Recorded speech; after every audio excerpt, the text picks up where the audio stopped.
Halo guys, apa kabar semuanya? Sehat-sehat saja kan? Jumpa lagi dengan saya di Movie Ngapa yang akan menemani Anda di saat gabut dan boring. Ada sebuah film horor yang sering masuk di FYP TikTok, Instagram, dan juga Facebook. Mungkin kalian sudah pernah menontonnya. Namun Mimin akan bahas versi utuhnya biar kalian paham kisah yang lengkap dari film horor ini. Film ini berjudul Hong Kong Ghost Story yang dirilis tahun 2011 silam, dibintangi oleh Jennifer Stay sebagai tokoh utama. Dan di IMDb, film ini mendapatkan rating 4,7 saja. Tapi film ini layak untuk kalian simak karena seru juga termasuknya. Seperti biasa, sebelum kita mulai, Mimin ingatkan bahwa video ini merupakan full spoiler content.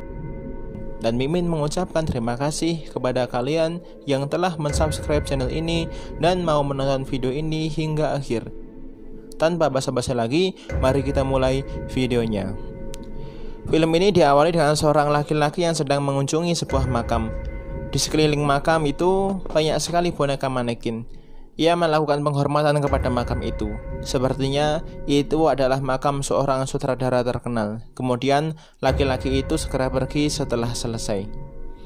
Setelah lampu dimatikan, nampak manekin-manekin di sana menjadi hidup dan bergerak, seperti layaknya kru film. Mereka mempersiapkan peralatan syuting di sana.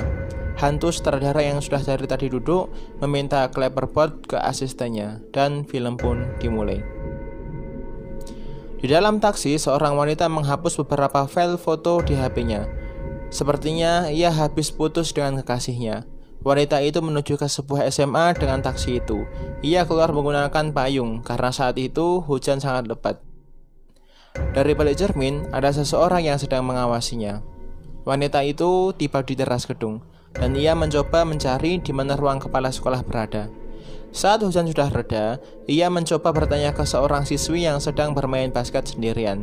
Gadis itu bernama Dondon. Ia meminta Dondon untuk mengantarkannya ke ruang kepala sekolah.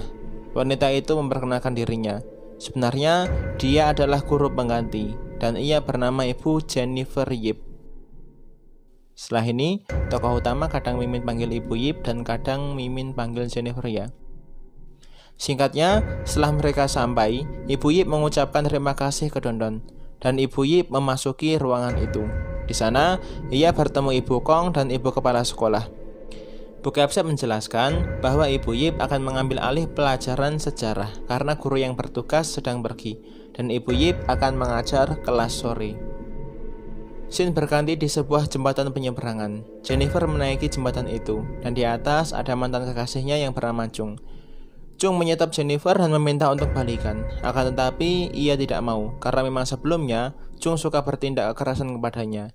Akhirnya ayah Jennifer menyelamatkan putrinya. Dan di rumah, ibu Jennifer menasihatinya.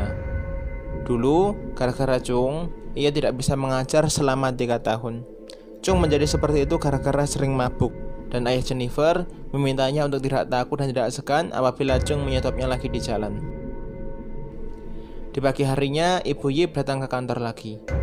Karena di kantor sepi, ia mendapatkan pesan tertulis dari Ibu Kong bahwa di hari pertamanya, Ibu Yip sedikit mengajar dulu saja agar ia bisa beradaptasi. Dan tempat mengajar Ibu Yip adalah kelas F4E. Bu Kong memperingatkan juga bahwa anak-anak di sana sedikit nakal, jadi agar ia berhati-hati. Ibu Yip berjalan menuju tempatnya mengajar. Ia mencari-cari di mana kelas F4E berada, namun tak kunjung ketemu. Di atas tangga, ia berjumpa lagi dengan Dondon, dan Dondon menunjukkannya ke kelas itu. Saat masuk kelas, anak-anak bermain-main sendiri. Ada yang duduk di atas meja, ada yang berantem, dan lain-lain. Bahkan saat Ibu Yip mulai pelajaran, anak-anak itu tidak memperhatikannya. Dasar gak ada akhlak. Beberapa murid mengucapkan kata-kata yang menyinggung Ibu Yip, dan yang laki-laki bahkan ada yang menggodanya. Karena pelajaran sudah selesai, Ibu Yip kembali ke kantor. Di sana ia berjumpa dengan Ibu Kong. Saat pulang sekolah, Ibu Yip melihat beberapa muridnya di tempat yang ramai. Ibu Yip membuntuti mereka. Anak-anak itu ternyata sedang berada di sebuah kafe. Di sana mereka akan disewakan ke om-om itu, dan om-om itu berani membayar mahal. Ibu Yip segera memergoki mereka. Karena kaget, mereka segera lari dari tempat itu. Namun Ibu Yip berhasil menangkap satu darinya yang bernama Carol. Ibu Yip mungkin menerima perlakuan anak-anak itu di kelas kepadanya. Namun, ia tidak rela apabila ada muridnya yang menjual dirinya. Siswi itu tidak mau dinasihati olehnya, bahkan mengancam Ibu Yip, dan Carol pun pergi dari sana. Scene berganti ke dalam kelas lagi. Ibu Yip yang sedang mengajar mencoba bersabar karena murid-muridnya nggak ada akhlak. Di sana, ia tidak melihat Dondon, dan ia bertanya ke Carol, siswi yang tadi malam ia tangkap bersama Om-Om. Saat Ibu Yip menanyainya, ada 2 siswa yang mengancam Ibu Yip. Jangan sampai kejadian semalam dibocorkan. Kalau tidak, Ibu Yip akan tahu akibatnya. Di koridor, Ibu Yip melihat Dondon ke toilet. Namun saat ia mengajarnya ke dalam, ia tidak menjumpainya. Diceknya toilet itu satu persatu.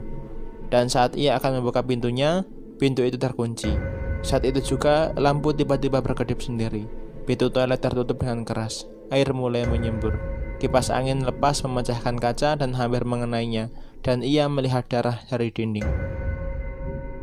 Saat hari sudah gelap, orang tua Jennifer mencarinya bersama polisi. Mereka mencari ke sekeliling sekolah dan Jennifer berhasil ditemukan di dalam toilet sambil ketakutan. Pagi harinya Jennifer masih dalam keadaan tidur. Ibunya yang kasihan menemaninya. Ayah dan ibunya ingin Jennifer tidak ke sekolah itu lagi. Jennifer yang tidur di kamar sendiri nampak ada tangan yang membelainya. Padahal di sana tidak ada siapa-siapa. Tiba-tiba telepon berdering. Jennifer mengangkatnya dengan perlahan. Ternyata itu adalah Ibu Kong yang sedang mencarinya. Jennifer hari itu minta izin karena kurang enak badan dan Ibu Kong pun mengizinkannya. Di hari berikutnya, Ibu Yip bersama Ibu Kong akan sarapan bersama. Ibu Yip meminta tolong kepada Ibu Kong agar ia menjaga anak-anak kelas F4E karena anak-anak di sana butuh perhatian lebih.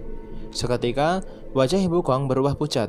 Ibu Kong bertanya, "Kelas F4E?" Padahal sebelumnya Ibu Kong meminta Ibu Jennifer agar mengajar di kelas F5A. Jadi ia heran. Ibu Yip yang melihat wajah Ibu Kong menjadi pucat bertanya, "Mengapa?" Ibu Kong memberitahu bahwa di sekolah ini tidak ada kelas F4E. Jadi selama ini Ibu Yip mengajar di mana? Ibu Yip yang yakin bahwa ia mengajar di kelas F4E mengajak Ibu Kong ke sana. Namun saat mereka membuka kelas itu, Ibu Yip terkejut karena kelas itu adalah gudang dan kelas itu tidak pernah dipakai sudah lama sekali. Ibu Yip segera pergi karena heran. Ia meminta penjelasan ke Ibu Kong. Namun karena kasus itu dirahasiakan, akhirnya datanglah Ibu Kepsek dan ia menjelaskan masa lalu kelas F4E. Dulu ada seorang siswa yang selalu diganggu di sana. Hingga suatu hari, ia membawa gas alam dan menyemburkannya ke semua siswa di kelas itu. Kemudian, ia menyalakan api yang membuat seisi kelas terbakar. Para karyawan gagal mematikan api itu karena api sudah menyebar ke semua penjuru. Akhirnya, sebanyak 14 siswa meninggal dunia saat itu juga, termasuk para guru. Dan sekolah pun sepakat untuk meniadakan kelas F4E. Mungkin Ibu Yip tidak pernah mendengar kasus itu karena ia sedang belajar di luar negeri. Setelah bercerita, Bu Kepsek memberikan pilihan terserah apabila Ibu Yip tidak mengajar lagi di sana. Akan tetapi Ibu Yip masih ingin mengajar di kelas pagi saja. Saat pulang, ia berjumpa lagi dengan Chung di tempat penyeberangan jalan. Chung meminta balikan ke Jennifer. Ia meminta diberikan kesempatan lagi. Namun, karena Jennifer sudah muak, ia menolaknya.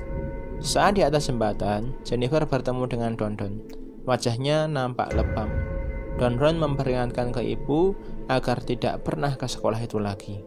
Dan ia pun pergi. Setibanya di rumah, orang tua Jennifer mengundang pendeta untuk mendoakan Jennifer, dan ia mengikutinya agar ia aman dari gangguan-gangguan setan. Di pagi hari, Ibu Yip kembali ke sekolah. Ia segera memasuki kelas F2A. Akan tetapi ia heran, karena ternyata isinya adalah murid kelas F4E. Ia meyakinkan dirinya bahwa itu hanya halusinasinya saja. Berbeda dengan biasanya, pada hari itu anak-anak tampak tenang, dan anak-anak memintanya untuk mulai mengajar. Ibu Yip yang dari tadi masih ada sedikit takut, akhirnya mulai mengajar kembali. Sesekali ia melihat ke belakang. Ada anak yang menunjukkan diri aslinya, ada yang mengeluarkan lidah yang panjang, dan bahkan beberapa ada yang melayang untuk menakut-nakuti Ibu Yip. Ibu Yip yang takut segera berlari keluar, dan anak-anak merasa senang karena berhasil menakutinya. Ibu Yip berlari dengan kencang karena sangat takut. Namun saat ia berada di depan gerbang, ternyata gerbang itu sudah tutup. Ketika ia melihat jam, ternyata sudah jam 5 sore. Padahal Ibu Yip tadi berangkat hanya pagi. Dan setelah ia berhasil membuka gerbang itu, ia segera pulang. Setelah turun dari bis, Ibu Yip melihat Dondon di tangga. Ia segera menghampirinya dan bertanya, "Kenapa kelas F4E sangat aneh? Apakah kamu manusia atau bukan?" Dondon memperingatkan agar Ibu Yip jangan ke sekolah lagi. Namun Ibu Yip merasa bahwa ia dilindungi Tuhan. Dan Dondon mengatakan bahwa itu adalah sia-sia. Dan ia pun pergi. Saat Jennifer di atas, ia kembali bertemu Chung. Ternyata dari tadi Chung memperhatikannya. Chung memberitahu Jennifer bahwa ia telah memvideonya yang sedang ngobrol sendiri. Dan Chung menanyakan apakah Jennifer baik-baik saja. Akhirnya Chung mengajak Jennifer pergi ke temannya yang ahli dalam hal itu. Di sana, Jennifer diberi pencerahan dan diberi sebuah pusaka, agar ia menggunakan pusaka itu di saat genting saja. Jennifer pulang ke rumahnya. Di sana ada pesan bahwa orang tuanya sedang pergi menjenguk neneknya. Tiba-tiba telepon berdering. Saat diangkat, ia mendengar suara hantu kelas F4E. Dari ponselnya juga demikian. Bahkan keluar bayangan aneh. Dan dengan alat pusaka yang ia bawa, ia menusuk hantu itu dan ia pun berhasil. Di pagi harinya, Jennifer terbangun dari tidurnya. Pusaka itu berada di sebelahnya. Tiba-tiba terdengar ada tetangga yang mencarinya. Tetangga itu memberitahukan bahwa ibunya menelepon Jennifer, namun tidak diangkat. Jadi ibunya menelepon Jennifer lewat tetangganya. Saat di panggilan, ibu Jennifer mengatakan bahwa ia mendapat pesan darinya agar ia menemui Jennifer di sekolah. Karena ada hal penting yang ingin Jennifer sampaikan. Padahal Jennifer tidak mengirimi pesan sama sekali. Dan di sekolah, ibunya ditemani oleh kedua muridnya, yakni Carol dan Okawa. Dan Carol meminta agar ia sendiri yang mengobrol dengan Jennifer. Dan waktu itu, Carol menyuruh agar Jennifer segera ke sana, karena ibunya sudah berada di tangannya. Akhirnya Jennifer pergi lagi ke sekolah itu. Di sana ia mencari Bokong, namun tidak ada. Dan ada Dondon yang memberitahukan bahwa mereka telah menculik ibunya.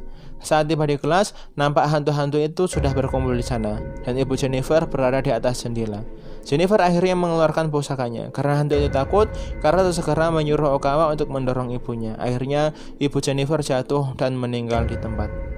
Sambil membawa pusaka, Jennifer yang kesal menebas semua hantu itu. Satu persatu hantu itu musnah, dan beberapa seperti ada yang memohon agar Ibu Yip tidak membunuh mereka. Namun Ibu Yip membunuh mereka semua. Beberapa saat kemudian, ambulan pun tiba. Ayah Jennifer datang dan bertanya, kenapa putrinya? Polisi memberitahu bahwa putrinya membunuh 14 murid kelas F4E.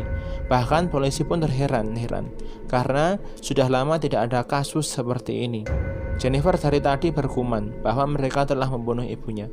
Padahal ibunya masih sehat bersama ayahnya, dan kepala sekolah pun datang. Ada yang merasa aneh? Polisi memberitahukan bahwa Jennifer mengaku sebagai guru di sekolah ini. Namun, kepala sekolah tidak merasa memiliki guru yang bernama Jennifer. Jennifer menyangkal bahwa laki-laki itu bukanlah kepala sekolah.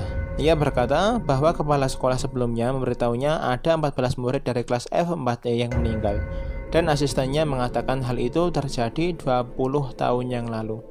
Kepala sekolah itu mengatakan bahwa untuk mengenang orang-orang yang meninggal, ia memasang memorial di sana, namun ia menutupnya. Jennifer yang melihat foto itu berkata bahwa mereka lah yang melakukannya. Polisi membawa barang bukti berupa obeng. Saat ditanya siapa yang memberinya, Jennifer menjawab bahwa itu adalah pemberian Chung dan masternya. Dan kisah pertama pun selesai, ditutup oleh hantu star awal tadi yang telah selesai memainkan film ini. Gimana filmnya? Seru kan? Awalnya memang terlihat biasa-biasa saja, namun di endingnya kita disuguhkan dengan plot twist yang menarik. Jennifer yang lemah iman dipermainkan oleh hantu-hantu yang mengakunya. Pelajaran yang dapat diambil, jangan sampai Anda lemah iman dan suka berpikiran kosong, atau Anda akan sering dihantui oleh makhluk itu.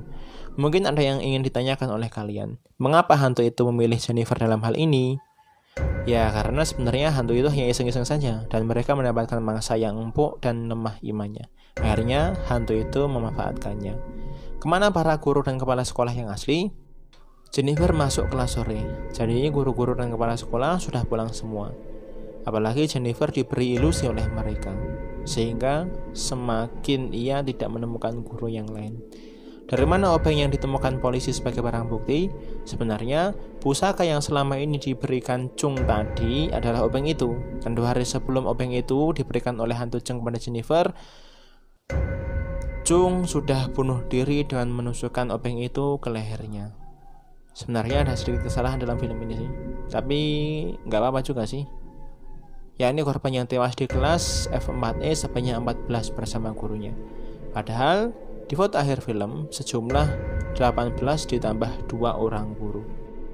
Itu saja yang ingin Mimin sampaikan. Jangan lupa untuk subscribe dan nyalakan tombol loncengnya agar tidak tertinggal video terbaru. Nonton alur ceritanya di Moving Apa? Moving apa? Ngopi oi, ngopi.